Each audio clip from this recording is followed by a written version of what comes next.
Ishaq Dar's boastful comeback has deepened Pakistan's economic turmoil.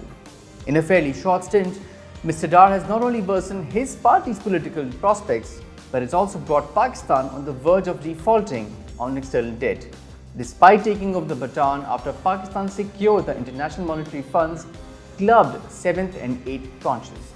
Short on time and running out of alternatives, Mr. Dar has reluctantly caved into accepting the IMF conditions, which, although is a course correction for the economy, but will temporarily unleash a worse inflationary spiral.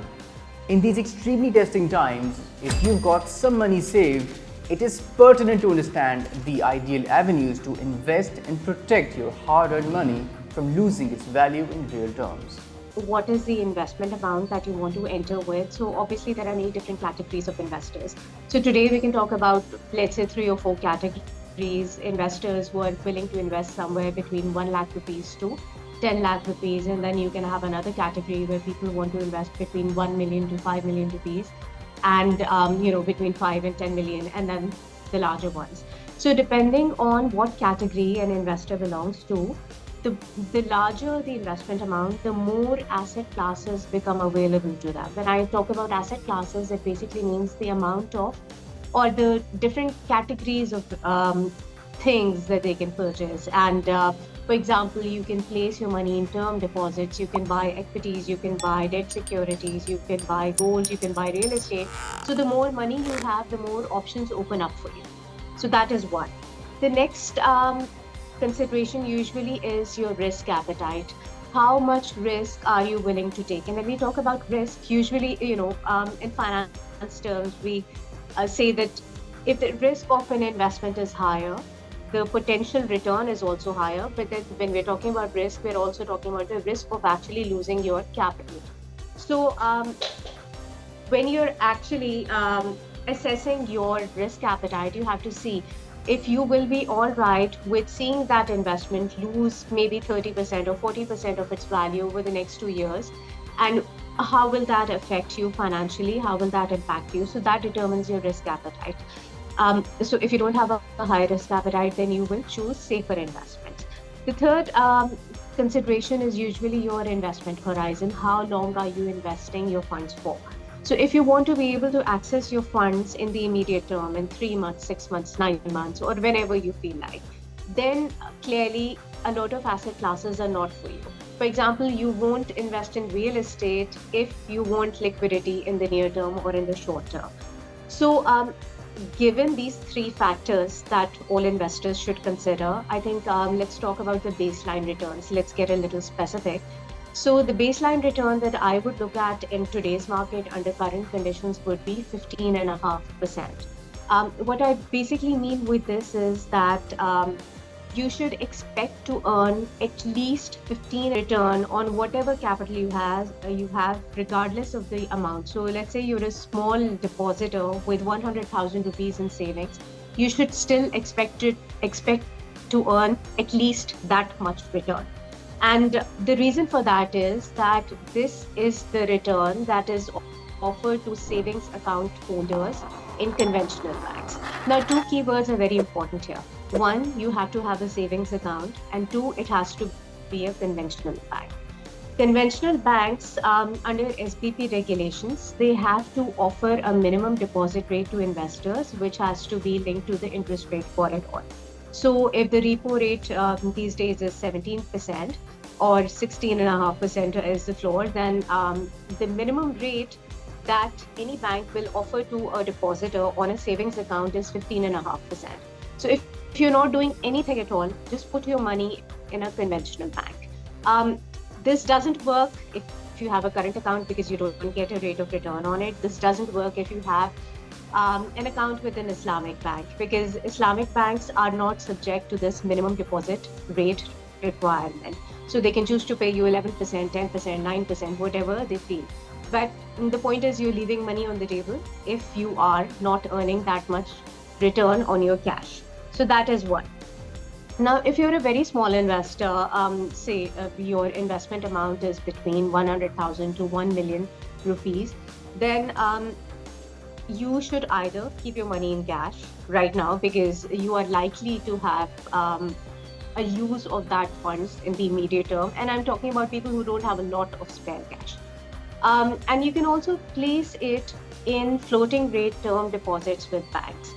Now, floating rate term deposits are basically shorter maturity deposits that a lot of your conventional banks would offer. Investors who are investing in slightly larger amounts, maybe somewhere between 1 million and 5 million rupees, 10 lakh se 50 lakh rupees. So with that kind of investment outlay, you can probably also look at cash funds, debt securities. So a lot of you may have heard about mutual funds and equity funds. They're basically pooled investments. There is an asset manager who builds a portfolio for you. So it's a passive investment for the investor, but the assets are selected where the money actually is invested. That is selected by the asset manager, the portfolio manager. So in current market conditions, I would recommend that you do not choose an equity fund today unless you have a longer investment horizon.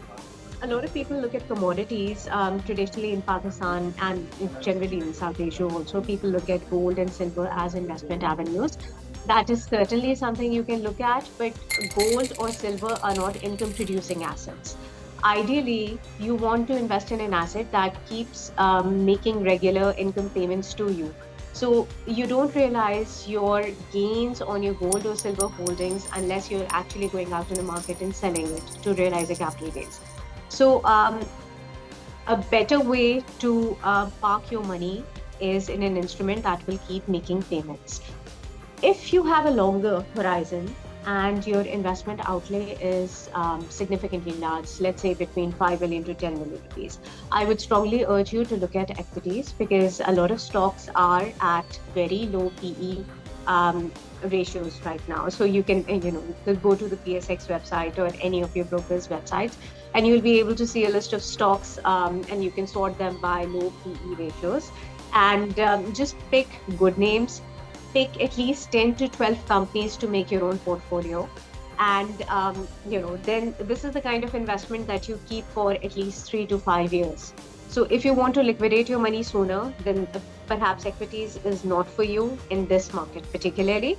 But if you have, you're okay with taking a little bit of risk, you're okay with seeing your investment go down in value by another 20 or 25% in the medium term or in the short term, and then this investment will eventually bounce back because equities move with economic cycles. So, you have boom and bust cycles in the economy, and obviously equities reflect that trend.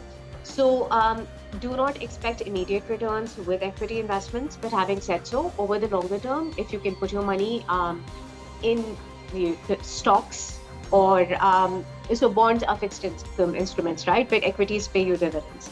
So if you can put your money in stocks, just pick good quality stocks, 10, 15 of them. Just don't concentrate all your holdings in one particular or two particular stocks because you don't get the diversification benefits and your risk levels are grossly exaggerated that way.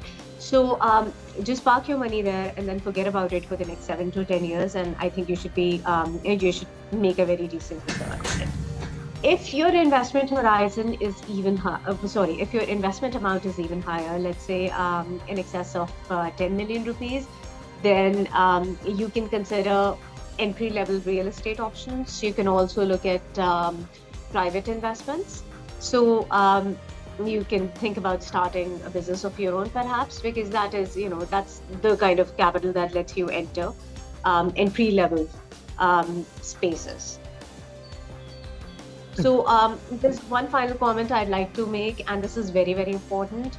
The more capital you have, please try to diversify your sources of income. Do not park all of your capital in cash. Do not park all of your capital in gold. Do not park all of your capital in bonds or in equities. Spread your capital. Think about it. Put 20% in one asset class and another 20% in another asset class, so that when the economic cycles happen, then there is some class of asset in your portfolio that is still generating returns for you.